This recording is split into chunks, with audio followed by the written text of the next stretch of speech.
Setelah tidak hadir pada persidangan pertama yang digelar Pengadilan Negeri Jakarta Pusat pada tanggal 25 Maret lalu, tergugat 1 Kementerian Keuangan dan tergugat 2 Bank Indonesia, kembali mangkir pada persidangan kedua tanggal 1 April kemarin.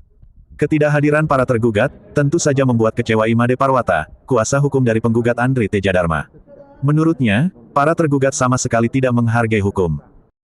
Kecewa ya, ketidakhadiran tanpa ada suatu alasan. Sedangkan kami sebagai pihak tergugat, sebagai masyarakat dan warga negara Indonesia telah berupaya melakukan upaya-upaya hukum terkait dengan tindakan-tindakan yang mengarah kepada suatu perbuatan melawan hukum yang sesuai dengan apa yang kami gugat dalam perkara 1. Kekecewaan semakin besar ketika melihat Kementerian Keuangan melalui KPKNL semakin agresif menyita harta pribadi Andri Teja Dharma.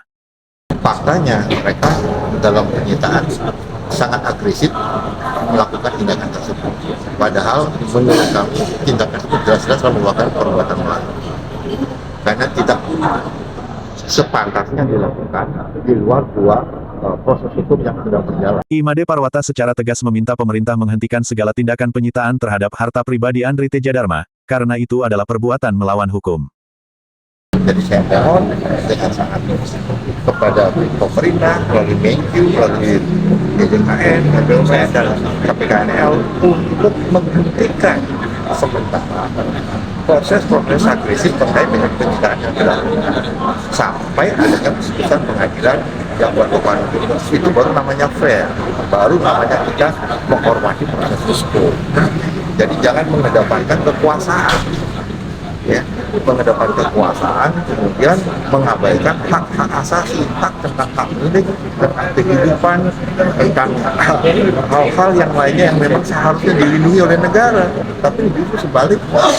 Ya, orang yang belum tentu bersalah, yang mana sampai saat ini belum ada putusan pengadilan yang menyatakan bahwa Pak Andri adalah sebagai pihak yang berhutang atau sebagai pihak yang mempunyai yang diterapkan sebagai penangguh hutang, justru secara agresif dilakukan tindakan.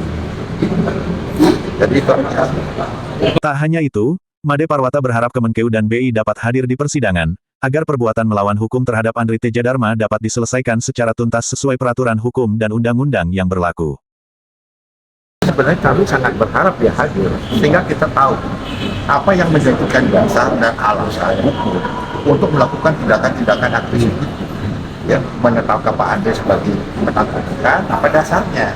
Kemudian kita ingin juga tahu apa dasarnya dia melakukan penyitaan, ya, atas dasar apa dia? Padahal yang punya masalah adalah Bank Sentris. Permasalahan Bank Sentris itu sudah dituangkan dalam Akte 46. Ya tinggal melaksanakan itu aja, apa yang termuat, yang terkandung dalam Akte 46 itu mengatur tentang hak dan kewajiban. Ya tinggal diselesaikan di situ aja. Maka justru sebaliknya orangnya Pak Andri sendiri yang dikejar. Nah, terus aset yang menjadikan jaminan dalam Akte 46 itu kemana?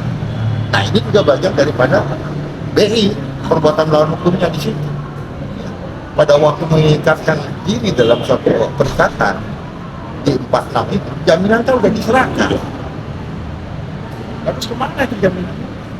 Sedangkan satu sisi secara jelas disebutkan dari surat balasan dari pihak terduga tersatu, itu BI tidak menyerahkan jaminan.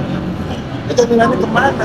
Nah itulah bagian daripada pertanggungjawaban BI yang kita anggap sebagai perbuatan melawan hukum. Itu. Oke, terima kasih. Terima kasih. Sidang selanjutnya tanggal 22 April. Dengan agenda yang sama, Bang? Iya, dengan agenda pemanggilan terhadap terduga. Terima kasih, Pak. Terima kasih.